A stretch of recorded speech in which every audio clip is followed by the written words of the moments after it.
On Wednesday, the conservative Supreme Court actually sided with the Biden administration when it comes to allowing them to request harmful information be taken off of social media sites. But the court actually decided in a 6-3 decision that the government's communications with social media platform about COVID-19 misinformation, as well as misinformation about the 2020 election, does not violate the First Amendment, meaning they can go and they can ask Twitter/X or Instagram or Facebook, whatever, hey, we think that's misinformation, or we can prove that that's misinformation.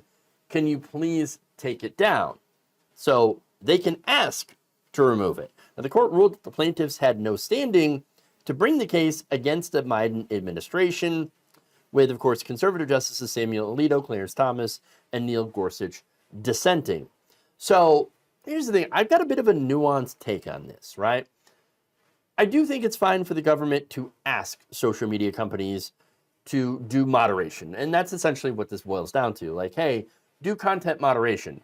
If this is false, then at least slap a label on it saying that this is false, here's fact checkers, etc. Right?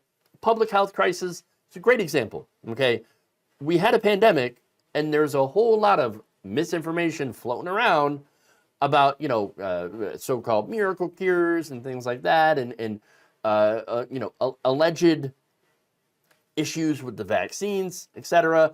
That, hey, I'm totally fine with the government saying, hey, can you please try to regulate that a little bit because people are dying, and it's actually impeding our efforts to do something about it. It's fine that they ask. I don't agree with the conservative-backed effort to equate that kind of moderation with censorship, with, you're crushing my First Amendment rights. No. You still have the right to hold those beliefs and to speak those beliefs. However, remember, we're talking about private social media companies that are not members of the government being able to moderate that. And again, if the government asks them to do it, that doesn't mean they have to do it. It doesn't mean they're required to do it. It doesn't mean that they'll get penalties if they don't do it. It's just one of those things where the government can ask you as a social media company, hey, can you do some moderation on this? Because what's going on is harmful disinformation, misinformation getting out to the public, and we don't want that. Okay? So once again, the plaintiffs argued that the government was coercing tech companies into, quote unquote, silencing conservatives, which of course is ridiculous, right? No, social media companies are not working with the government to silence conservative voices. No, conservatives are the loudest motherfuckers on the planet, okay? And they are a minority. And they're constantly screaming at the top of their lungs, ironically, that they're silencing us! Look, just last week, I talked about how the algorithm on YouTube constantly pushes people who, again, haven't had any preferences in political content. They push them toward the right wing and anti-vax content. So there is an algorithmic bias on YouTube for the right wing. There has been an algorithmic bias, had been one on Facebook before they just completely gave up politics, okay? And just 86'd all of it, okay? More trouble than it's worth. I mean, Cambridge Analytica on Facebook. And of course, we know that right-wing content on X/Twitter, it's terrible now, but it wasn't that great before. You still had a lot of right-wingers and misinformation on those platforms. So to say that there's a bias against conservatives on social media is absolute and utter garbage. It's laughable. It's laughable. Okay? So now, like I said, the government was not forcing or coercing these social media companies to remove misinformation. They were simply asking for it. During the oral arguments, the government said that they did not threaten or imply any sort of legal consequences against social media companies who basically would allow this misinformation to proliferate. So it's just an ask. It's a polite, hey, can you please take that down? And the company, there's nothing that says the company couldn't say, go kick rocks. Because some of them do. Some of them do. And some of them had. I mean, you've got so many different right-wing social media companies out there right now that are just posting whatever the hell they want. It doesn't matter. I don't think there's anything wrong with the government being able to request that certain things be either slapped with a label or be removed because of possible societal harms. Again, the COVID stuff, the medical misinformation, the election falsehoods, all that stuff, yeah, they should be allowed to ask. And that's really it. They should be allowed to ask. Now, that said, I do have concerns.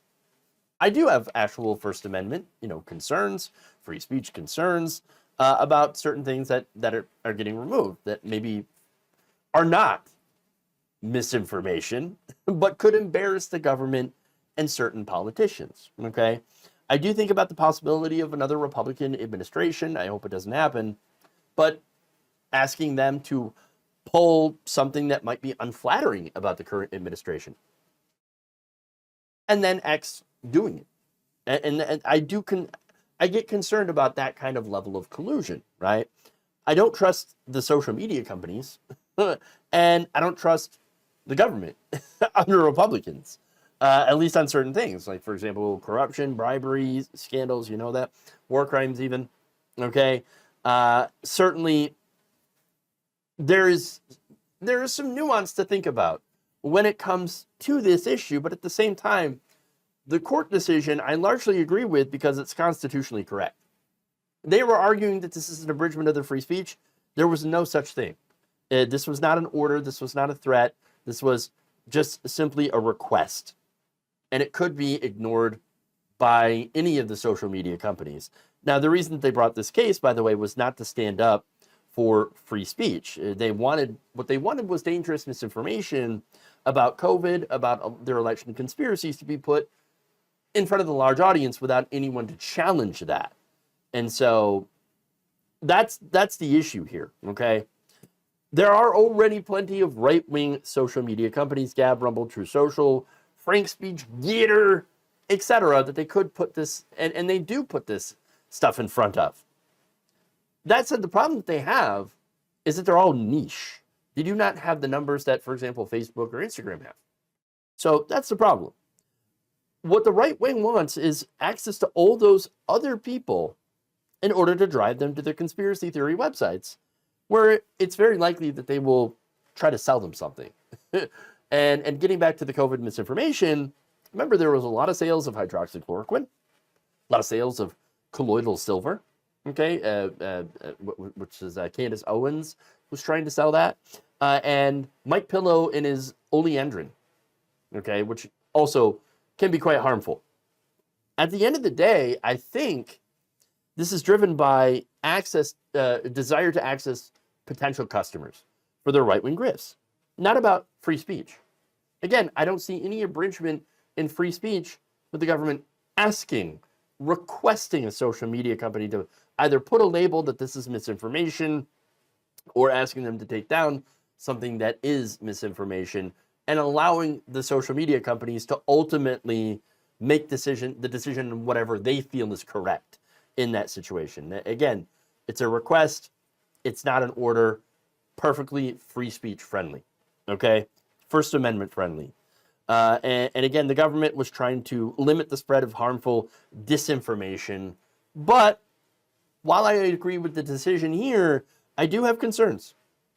I don't trust right-wing governments, and I don't trust billionaires that run our social media companies, and I don't trust them to potentially to not hide stories that are potentially embarrassing, even if they are factually correct, being labeled as, misinformation based on the government's request. And so, again, there is that nuance here, and I just want everybody to be aware of that, while I generally do agree with this. So it is absolutely something to watch out for if you do care about factual information getting out there, for one, and number two, about people's free speech rights. Thank you for watching. If you enjoyed this video, please like, share, subscribe, hit the bell icon in order to get notified whenever a new video is released.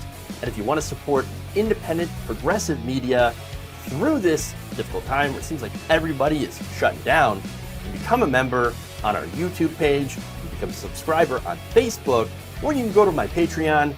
It's patreon.com/Jeff Waldorf. Thank you.